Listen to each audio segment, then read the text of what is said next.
On his farm in Jennings, Louisiana, Zach Hebert is taking stock of what's just beneath the surface of this flooded field, a new crop of crawfish. We're starting to really see some promise, and that there's a crop out there, maybe a significant one, which would be really good. A lot of people are saying they're seeing more crawfish emerge. Now they're emerging later than normal, which is most likely going to relate to a later than normal season, a start of the season. That's very promising right there, actually. Todd Fontenot is an area agent for the LSU AgCenter focusing on crawfish production. He says this year's heat and drought have the industry in uncharted waters.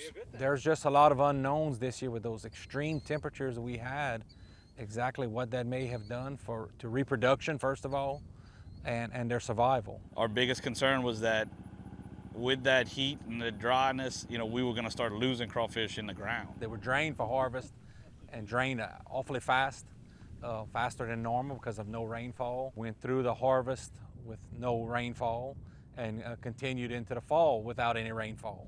However, based on what he's pulling from the water, Hebert is breathing a little easier. That's because farmers like Hebert put a lot of money into this crop so we can enjoy crawfish on our tables. It's already been extremely expensive this year, and it gets really expensive really fast. Bait costs, labor costs, everything goes up every year. However, further south, thousands of acres of crawfish ponds remain dry because of high salinity levels in surface water.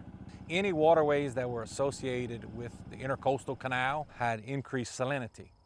And we finding levels higher than a lot of people have ever talked about. Those fields that are normally full of water, just like this, ready to crawfish in January, are bone dry. I mean, there's no water, and they're not gonna pump.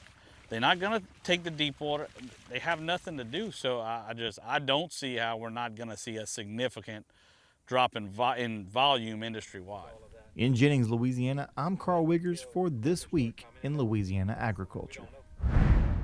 In monetary terms, the LSU AgCenter estimates the damage to Louisiana's crawfish industry at nearly $140 million.